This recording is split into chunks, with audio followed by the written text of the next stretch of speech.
existe des endroits où les cultures se rencontrent, où les histoires se croisent, où les ambitions prennent forme. Des territoires où l'on arrive pour quelques mois et où l'on reste parfois toute une vie. Macao. À la fois héritière du Portugal et tournée vers la Chine, Macao est devenue une porte d'entrée vers la Grande Baie, l'un des espaces économiques les plus dynamiques du monde. Aujourd'hui, nous suivons 3 expatriés, 3 visions, qui ont trouvé ici l'énergie, l'inspiration ou l'opportunité de se réinventer.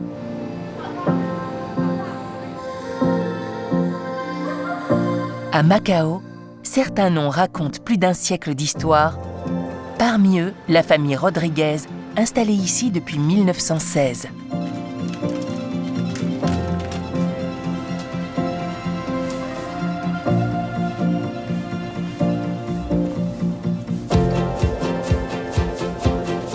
Fondée par son grand-père, un général originaire de l'île de Madère.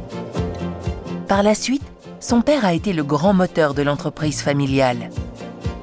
3 générations ont perpétué ce lien avec la communauté lusophone. Aujourd'hui, l'entreprise reste fidèle à son modèle d'origine, importer et distribuer des produits portugais.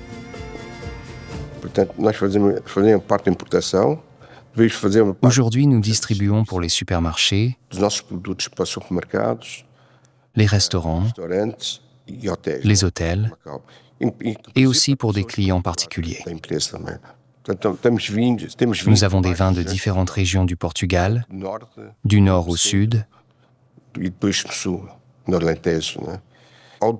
marché du vin à Macao a été très bon pour l'entreprise au fil des années.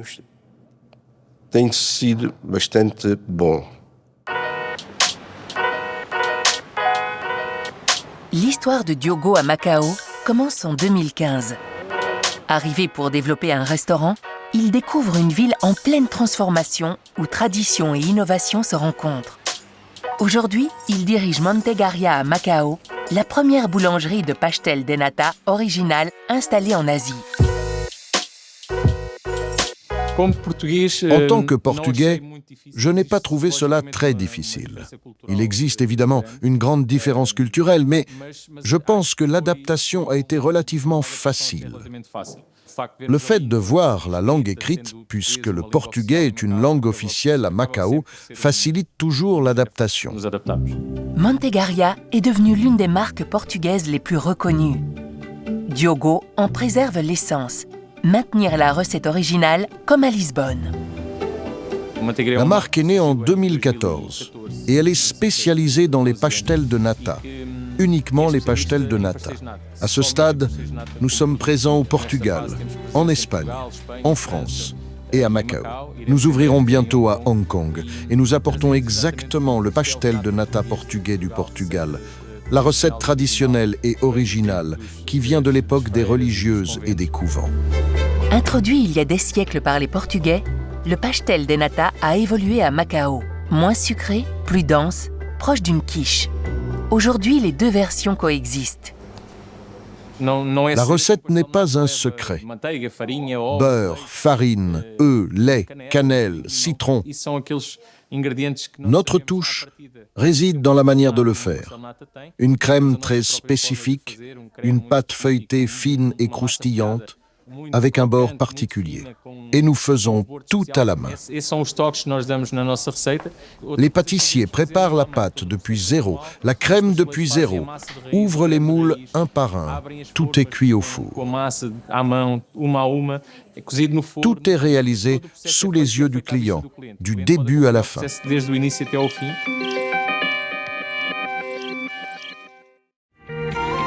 Installée depuis 2001, Rebecca fait partie de cette nouvelle génération qui réinvente la ville. Pendant la pandémie, elle crée le premier jean entièrement produit localement.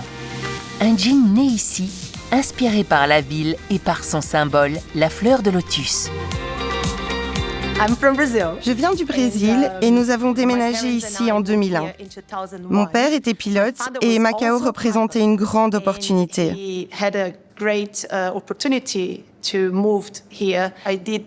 J'ai fait l'université à Macao et j'y ai appris le chinois. J'y ai aussi appris l'anglais, que je ne parlais pas du tout à l'époque. Comme nous sommes la première distillerie de gin à Macao, nous avons essayé, dans notre gin original, d'intégrer des plantes qui représentent vraiment Macao, comme un hommage. Sur le drapeau, il y a la fleur de lotus. Nous avons donc pensé, pourquoi ne pas utiliser la feuille de lotus dans notre gin pour représenter Macao?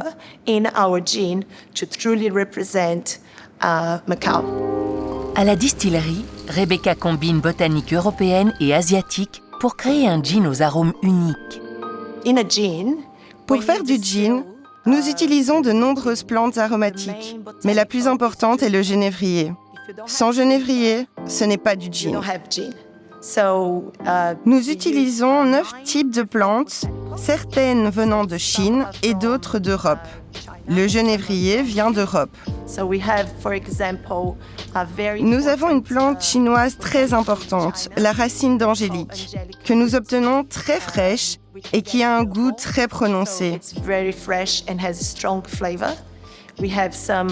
Nous utilisons aussi de la coriandre, des pétales de rose, de la mandarine et beaucoup d'autres plantes aromatiques.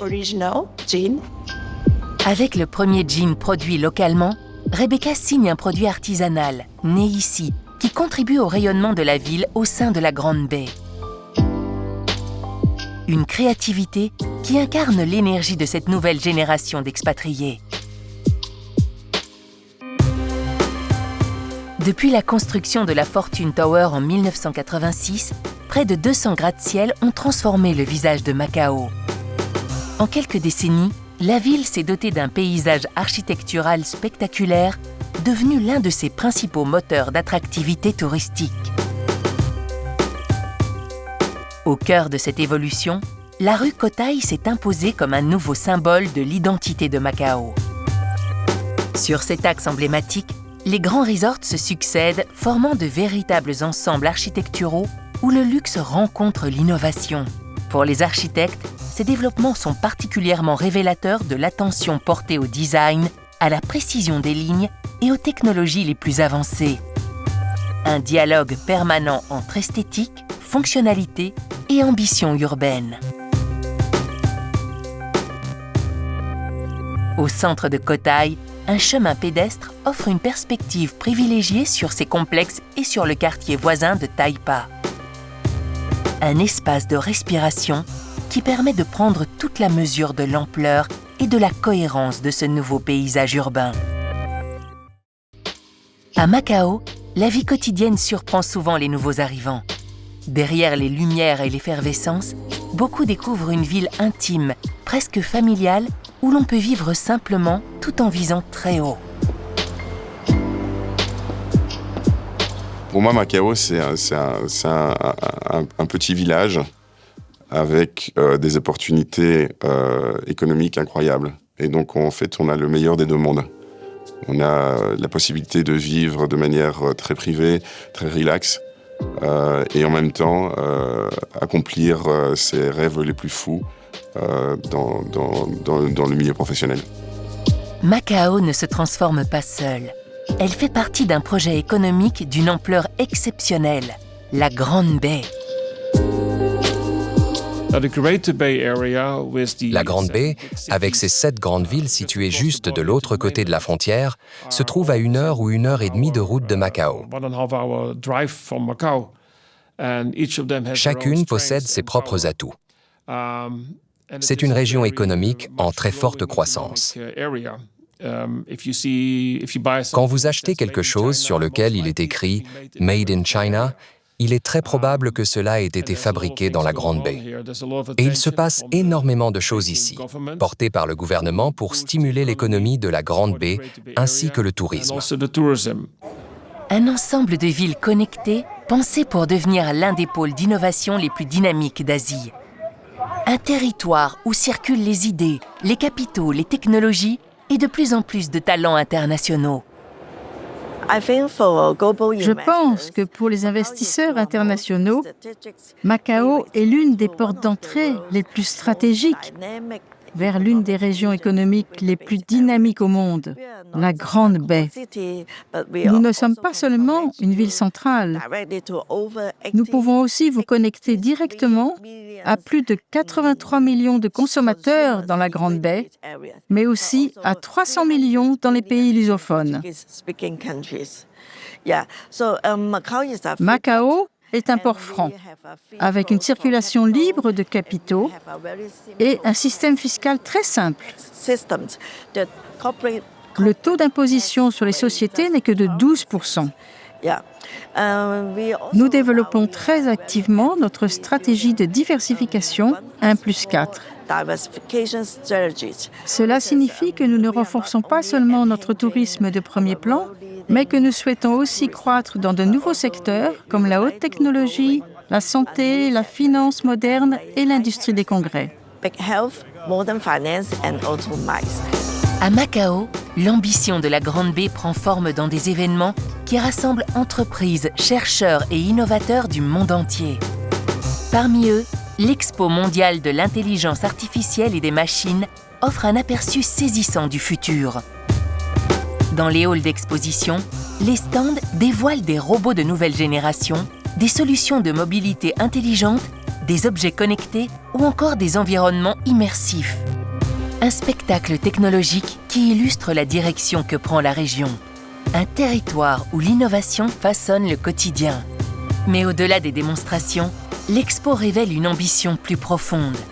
Faire de Macao une plateforme d'innovation capable d'attirer de nouveaux secteurs, de nouveaux talents et de nouvelles histoires.